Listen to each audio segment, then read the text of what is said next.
possible without muddying up the poster too much. We really wanted to focus on giving some clear conclusions, being that health measures in children is a very dense field where there's already a lot of information. People are very familiar with the background and a lot of the methods that are used. So conclusions was our main focus, which is why ratio-wise we made sure that the conclusions portion took up the majority in comparison to the background, the objectives, etc. And then the results are displayed quite clearly, and on a large poster, they're a little bit clearer than they are here on the electronic display. But you can see the correlations come through really clearly, and at any point where there is a non-significant or a significant value, that's clearly identified on the poster as well.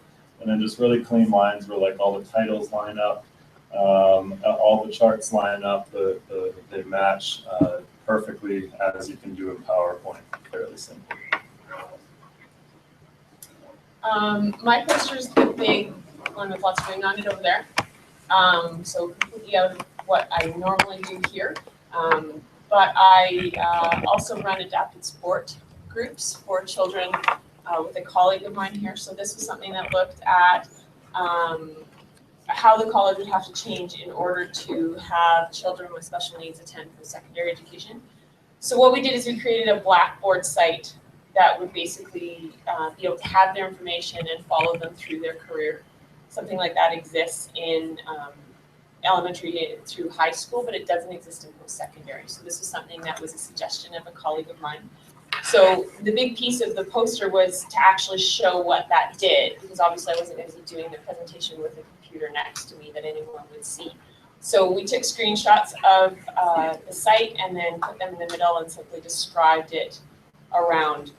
It's generally considered to be unconventional because it's not sort of scientifically based. It's more just explaining and showing a system. So that's the general idea of the poster. The main points regarding the system that were things that people had highlighted as questions that would probably be asked during the presentation were put in the colored sections on the side so that their answers were already there. They wouldn't have to address those questions.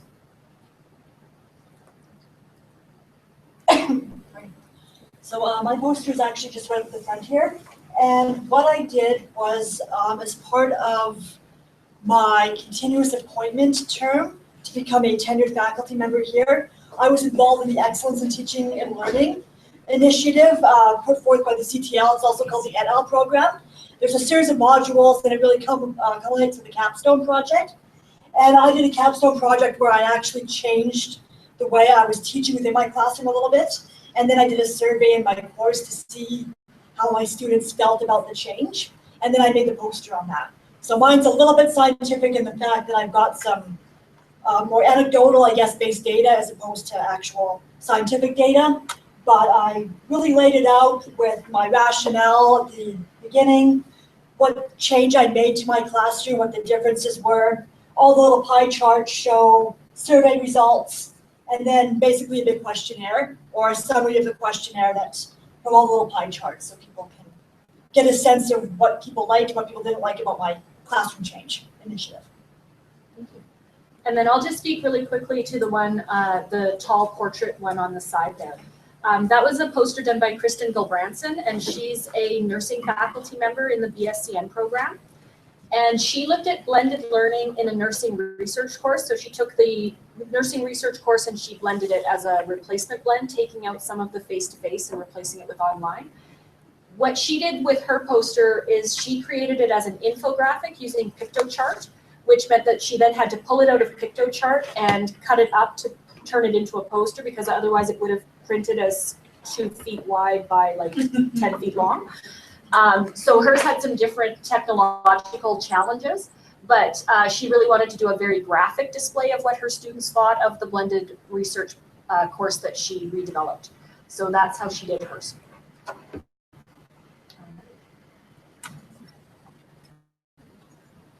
Any questions or thoughts, comments?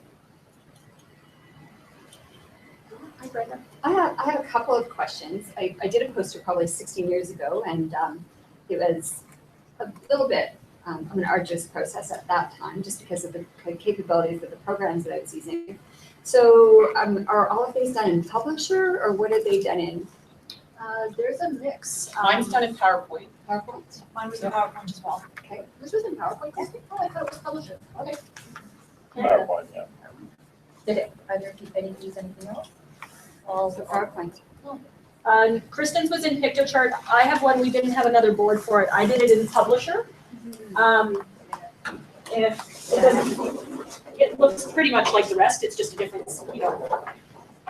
But I actually used a template that Sona had made, so it was easier. I didn't have to start from scratch in Publisher. I didn't find Publisher that easy to use. If I were doing one again, I'd probably use PowerPoint because I'm more familiar with it. But So that's what I used to way back when, but I really didn't find it that user friendly. But I wasn't working from a big template. So Right. yeah.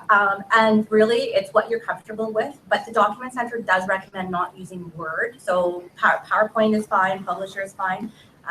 With Word, they say it's just not conducive to that large scale format that you're looking for. It's more regular document size. So find something that works for you. There are other pieces of software available too. If you're on a Mac, there's Swift Publisher. Swift Publisher is one. There's one called Lucid Press, which is just online, that, you know, where everything's in the cloud. So there are some different options out there. And the big thing is just to become familiar with, there are a few basic things, and when I'm going to go through kind of the top 10 things to consider when making a poster, and when I speak to that software portion, I'll highlight a few other things as well, for sure. And are you going to talk about templates? Because that was my other area. That I can certainly touch on that. Yeah, Okay, for sure. So Thanks. Any other questions before Sona gives us her top 10? Well, my question is, like, how difficult was the learning curve when you each went to make your posters? I think the biggest thing, like Ken said, the results were what was really important for his. I think that's the biggest piece is what's the most important thing you want people, it's a poster, so people are supposed to look at it. What do you want them to see? And as soon as you can figure out what's the most important thing you want them to see, then you can build everything else around it. I think as well, I mean, I've made, I don't know, 20 or 30 posters in my life, conferences. And the biggest lesson I've learned is that when you've got a poster, you might not always be there to explain it. So you do want to have a bit of a story there so somebody can get the gist of what you're trying to represent. So you really have to put yourself in the shoes of that person that's going to walk up and see the poster. And again, like you had said, Robin, what are the important things that you really want the person to understand? What's that take-home message? And then to arrange it in a way that's easy to follow. Somebody's not trying to scan all over the place, figuring out what the message is. I think there's a demographic component too, just in the sense that as for mine, I was presenting that at a conference that was being evaluated for awards and stuff like that. You have to include everything all the way through from your methods to your references very, very particularly, and you just start to get really full. Whereas when I look at something like this or like a capstone project poster, you look at the demographic you're presenting to, that's a perfect way. Like I love just the way that looks, but at the same time, it violates 100% the rules that I would follow to do my poster. yeah. But if I were to do that for a capstone project, nobody's going to look at that and really feel like they understand what I did in my classroom. So know your audience. yeah, that demographic component of who is actually going to be looking at it's really key. Are you at a conference full of academics where they're going to stand there for 20 minutes and read through every single detail? Or are you in front of colleagues at Red Deer College where they just want to get the gist of it in pretty much 60 seconds or less and go about their days?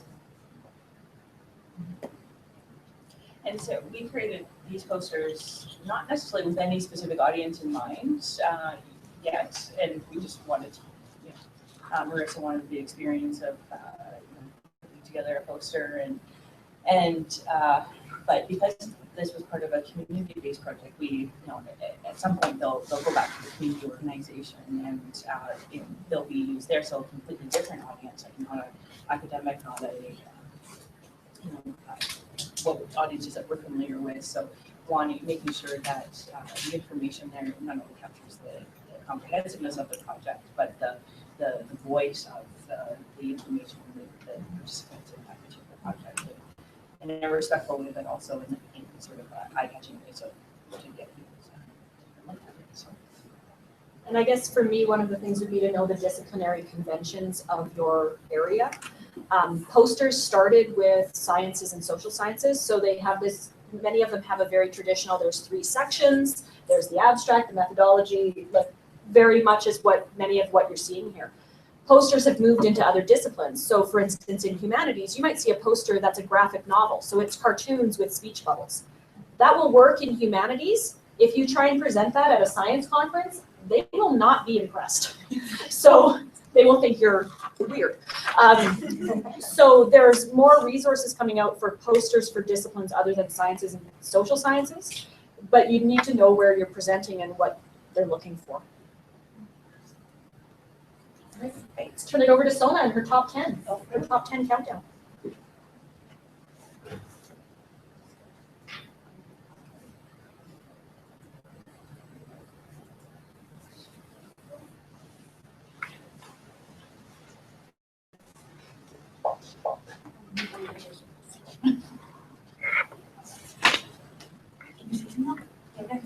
I'm trying to Your head is comfortable.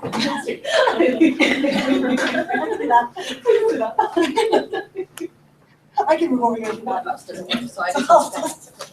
I bet you better go than Well, me. No, the, oh, no, it's not long enough for me to, oh, maybe I can make it.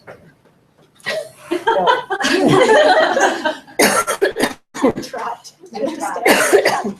Okay, so I'm going to go through basically a top 10 of best practices for creating a poster. It's not necessarily in any particular order. So let's start with number 10. So number 10, first off, make a plan.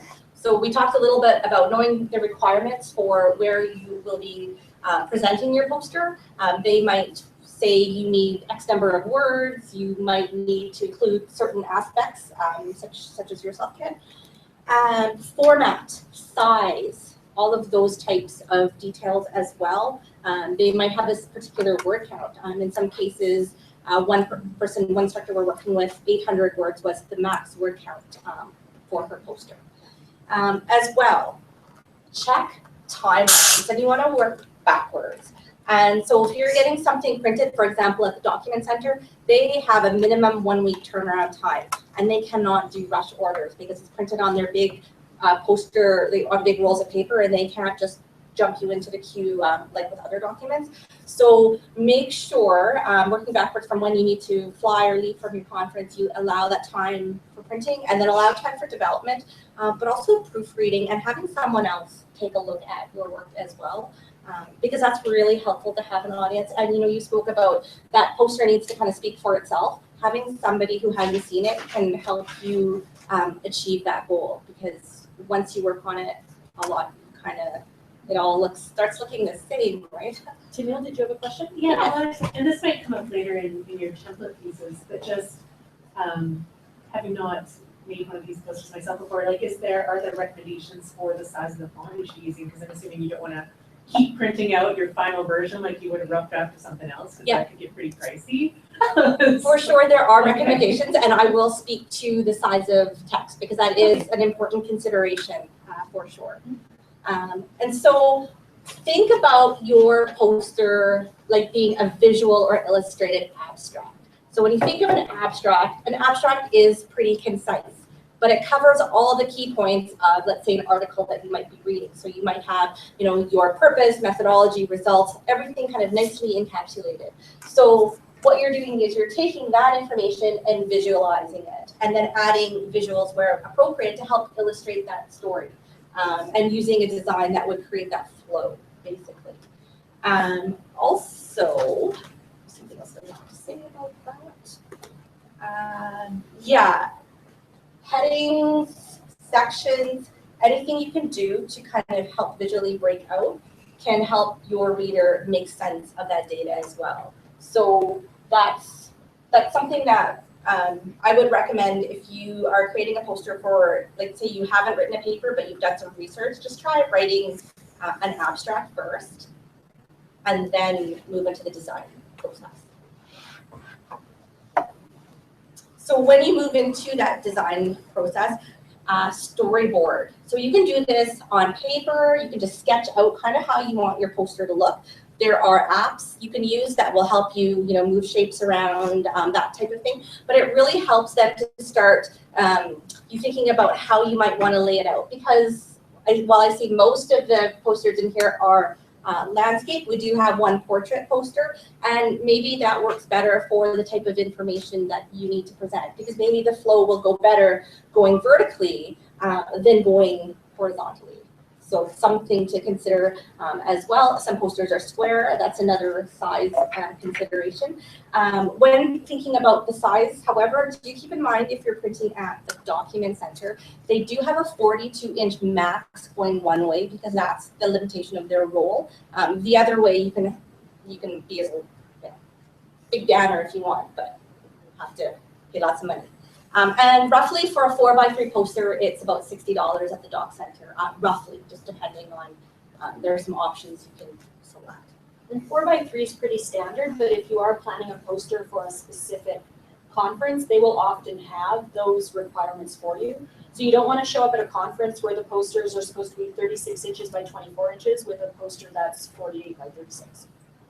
And sometimes their requirements are based on, they have certain poster boards or presentation panels that you'll be putting your posters up on.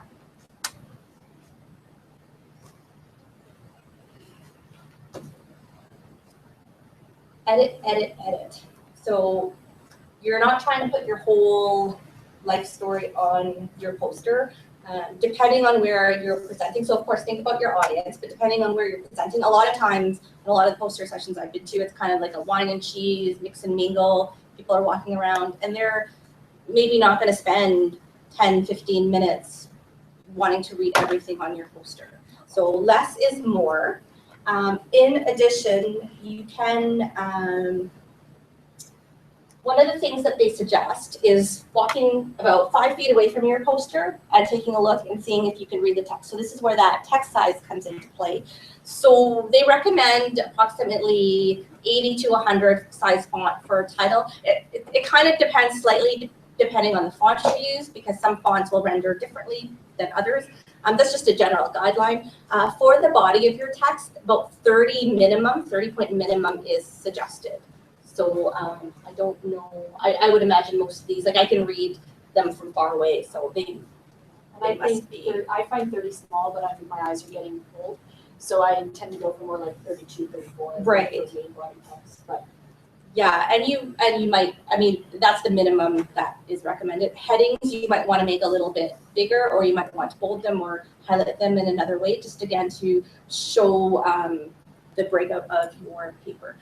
In terms of fonts, it is suggested that you limit to a couple of fonts rather than kind of going overboard and using all sorts of different styles.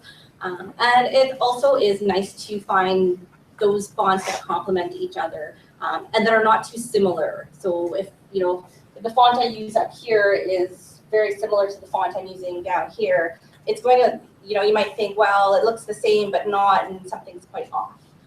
So that's something to think about. Don't use all caps. It's kind of like yelling, kind of like in texting. And in terms of colors, keep it simple there as well.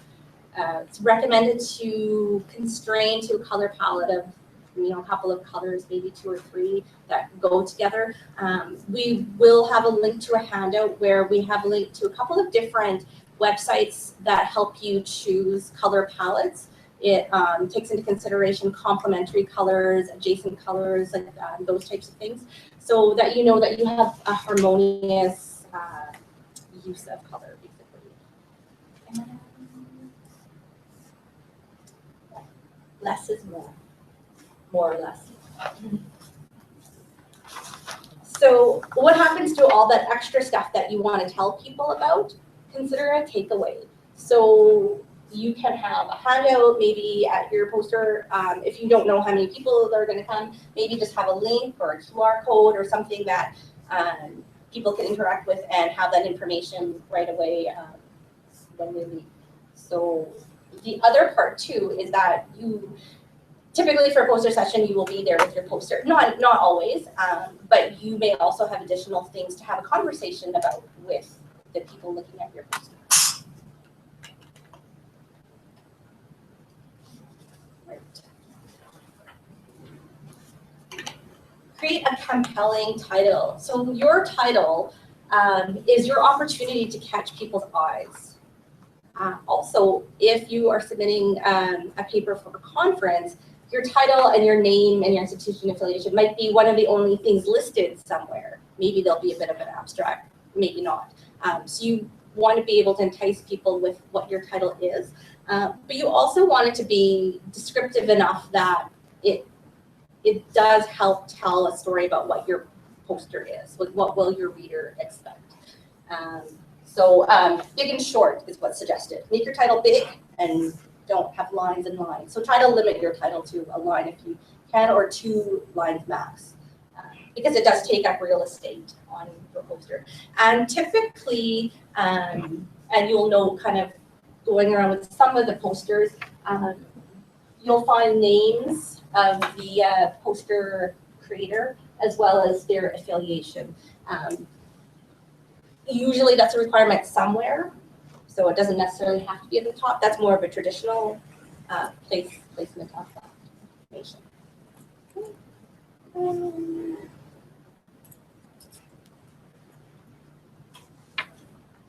Make it visually interesting.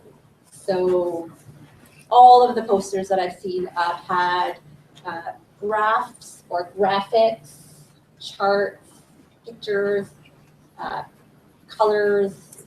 So there's visual interest in all of them. So that's what we're looking for. That's what's suggested. Wherever you can with data, if it's possible, try to put it into a visual chart format, because it is easier and quicker to interpret that than reading a chart with numbers. But again, it depends on where you're presenting and what the purpose of that data is, because sometimes it's not the format that would be best for that. The other thing you'll notice by the little magnifying glass on this picture, and you see the little bumps, ensure that your images are of adequate resolution. So recommended is about 200 to 300 DPI, which basically means that if you blow up that poster really big, it's not going to look grainy and pixelated, because nothing looks worse than a pixelated picture. One of the ways you can take a look to see if that's happening is, so create your poster, view your poster at 100% on the screen. So whether you're in PowerPoint or PDF, whatever, you can change it so you can see your poster at 100% size. It's going to look massive. You're not going to be able to see the whole thing, but you'll be able to kind of scan around and see, well, is anything looking pixelated and jaggy? Because that's an important thing to note. When you're making a poster, you don't make it on, if you're using PowerPoint, and it's an 8.5 by 11 inch PowerPoint slide when it prints, you actually have to change that to 48 inches by 36 inches. It blows it up. Then you shrink down you minimize that so that you can see the whole thing, you do stuff, and then you can blow it up again. But you don't want to try and print something that to 3 by 4 that was really made to be printed as 8.5 by 11. And I'm glad you brought that up, because really the very first thing you should be doing when you open a PowerPoint or Publisher or whatever is set your page size to however big you want your poster to be. Because if you keep it at that 8.5 by 11 and realize later and then change your page size, all your stuff's going to be really, really tiny and then right in the middle, and you're going to have a sea of white page. And then it's just a pain to fix it after. So first thing, change your page size, save your document, and then keep working on your poster. Good tip. That has happened before numerous times. And then the other thing you can do to make it visually not only interesting, but also to kind of indicate flow, you might use judicious use of arrows or other indicators to help your reader kind of figure out how they should be reading your poster. Like Allison mentioned, there are some traditional layouts. So if you have like a 3-column layout, people do read from left to right. So when I'm reading this, I know that I'm going to be reading it this way, right? So then I don't necessarily need to put an arrow, but if there's anything that's maybe a little bit different, arrows can help with that flow. The other thing to think about too is that if you know where you're presenting is gonna be quite crowded and multiple people might be wanting to look at your poster, then it's really useful to make it so, okay, if I start reading here, then I can keep reading here, somebody else can start. But if I have something that's maybe circular, I'm reading here, and then I'm gonna have to go back this way, and then the next person's gonna start, and then we're gonna be like dancing, right? And then there are wine spills. And then the wine spills. That's So always think fun. about multiple people looking at the poster at the same time. It could happen. It just depends on the situation, the crowdedness of the place where you're presenting. Anything else on that? Arrows, labels, and graphs. So typically when you're creating graphs, you're going to most likely be using Excel or some other spreadsheet type of software. Because then you can put your data in, have it chart your data, and then you can export that as an image into your poster. Because PowerPoint really is not going to, I mean, you can try drawing in your circles, but it's not going to be the best. When you do add charts, it's great to have some sort of labels of what the person is seeing. Just to, again, if you're not there at your poster, you want your reader to be able to see, oh, well, this chart is results of blah, blah, blah, right? And there may be a scale or that type of thing as well. So be sure just to proofread before you print, because it is costly to print, so you don't want to find that typo after you've spent your $60. But not only that, there is maybe not even time to have it reprinted because of that 1 week time. So a couple of things you can do that we recommend. So one is just print it out on 8.5 by 11 and then proofread that on paper, because you will probably catch things that you might not see on the screen. The other thing is, if you really want to see what your poster might look like on a large scale, just in terms of the sizing and as well as your text, you can print it out in PDF. Once you PDF it, you can change it so in paper handling you print it on multiple sheets of paper, and usually about 20 sheets or 25 sheets will print it all. It's basically like a little mosaic you put together, tape it up, and then you can put it up, and you have a pretty good idea of what your poster looks like. If you're really that worried, or even you can print a part of it. So just to give your sense a sense of, okay, well, my title's probably big enough, my headings, my body, text body, nothing's pixelated. So that is another thing that you can do as well. And when you're submitting your poster to the Document Center, they do want it in PDF format. So they don't want your publisher file, they don't want your PowerPoint file. They want it basically print ready as a PDF. And they do recommend viewing that PDF at 100% scale. Again, just to make sure that your pictures aren't pixelated, everything lines up and everything. Because if it doesn't, and they bring it up on the screen at the Doc Center, and they're like, oh, well, that doesn't look right, then you're gonna have to go back, and take it back again. So prepare an elevator pitch. So it's great to have, in addition to your poster, have a little 30-second spiel about it. So when you are standing in front of your poster and you want to entice people, you have that little bit of a hook that you can chat with, instead of like, oh, I don't know what to say about my poster. And then the other thing I like to do as well is so I have my 30-second elevator speech, but I might have maybe a 3 to 4 minute spiel that I practice about my research and everything else, so that if people ask me questions, I will have everything kind of at the tip of my tongue. I can answer those questions. Your success. Presenting your poster, have a glass of something. Whatever you want it to be. Great. Anything to add, Allison? Are there questions or comments from the audience or from the panelists? I was just going to say, for that proofreading stage, what I did was I just projected it in real size onto a whiteboard. Mm-hmm.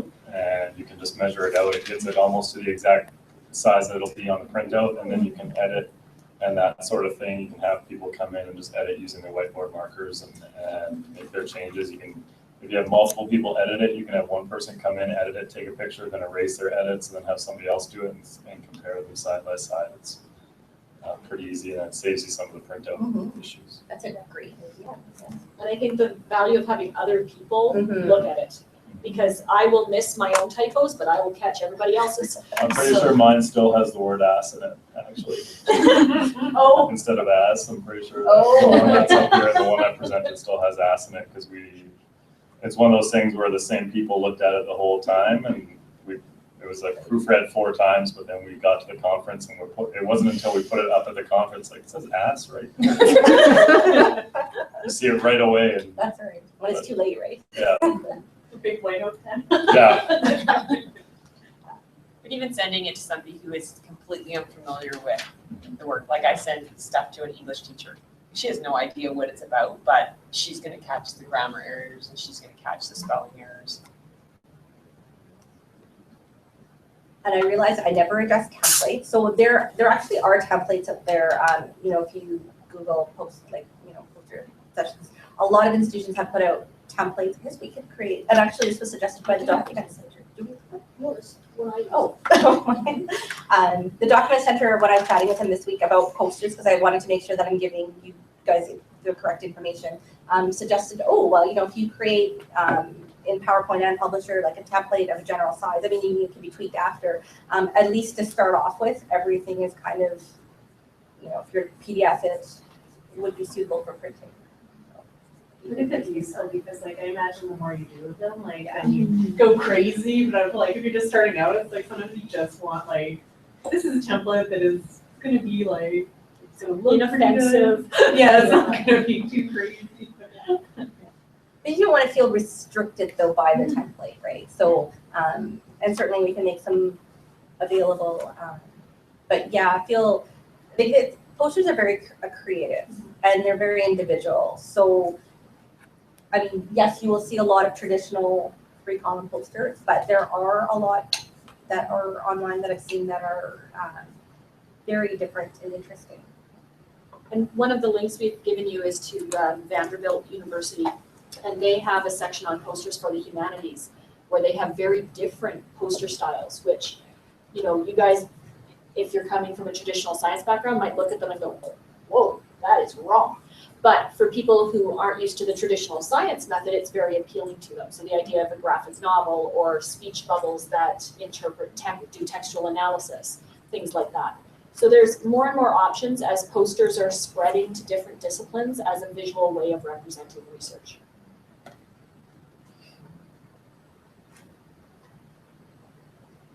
So I just changed the slide. This link, bit.ly/academic poster, will take you to, well, mine has lots of scribbling around it, but basically it's a checklist. And we have 3 sections. We have one section on design, one on the content, and one on delivery.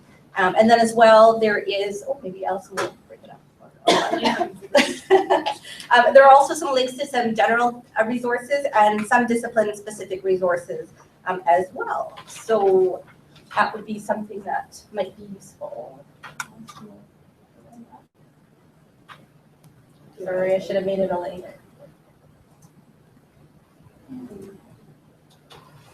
It's not copying. Give me a second. Sorry. Or we could type it in. bat.ly/. Sure. Academic poster. I tried to make the URL quite simple yet effective. Unless I get to bit.ly. Oh yeah, there we go. There we go. One mouse. That mouse doesn't work. Okay. So yeah, so there's a section on design, content, delivery, and then several links to different sites. So this one I'll show you because it is very different. So this is the Vanderbilt site.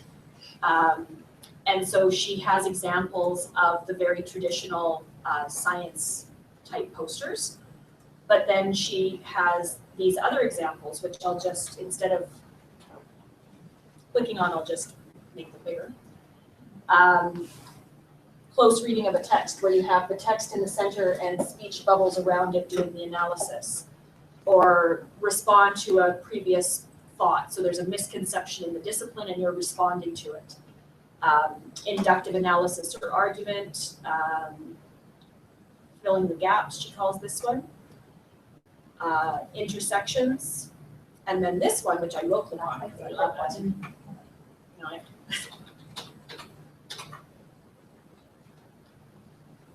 So graphic novel type presentation. Again, not gonna fly at a chemistry conference probably. I don't know, I think it can make it work. Probably worth it. Put some lab coats on. Just those the lab jackets on, yeah, beakers in their hands, look at me. Well, or that could become part of your poster, right? So if you have a more traditional poster, maybe in one panel, you have something like this to have kind of a different perspective, or quotes or conversation. So any final thoughts from the members of the panel or from the audience? Brenda? I have a quick question. It's more of a tech question though. I really like that idea about having that, because I know when we did that Google series, they gave us the tiny links, right? So you can put the link up and go. Is there a program so that you can create your QR code? Yeah, there definitely is, and good question. So it is actually included on that on the handout. Yeah, under the takeaways section, we've identified 2 separate sites that you can create QR codes. Okay. Thank you.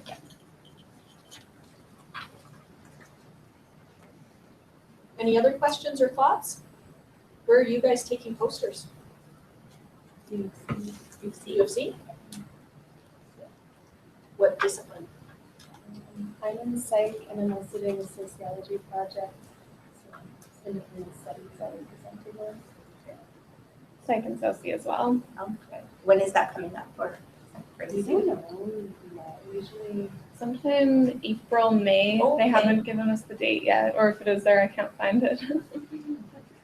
Great. So you're trying to work on a poster, but you're not sure when it is? Yeah. That makes the backdating of it really difficult. Well, we know soci, I guess. But if you're not there, end of May for soci. So work with the earliest date. Maybe take a few days away from that and then work on that date. All right, well, I think that wraps up our session, and we'd like to thank you all for coming and learning about posters and sharing with us. All right, and thank you to our panelists for sharing their posters and their design processes with us. Great, thank you.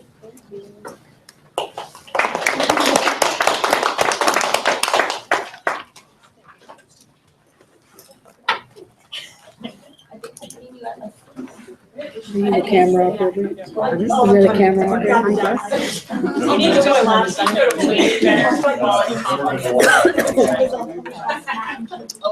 Yeah.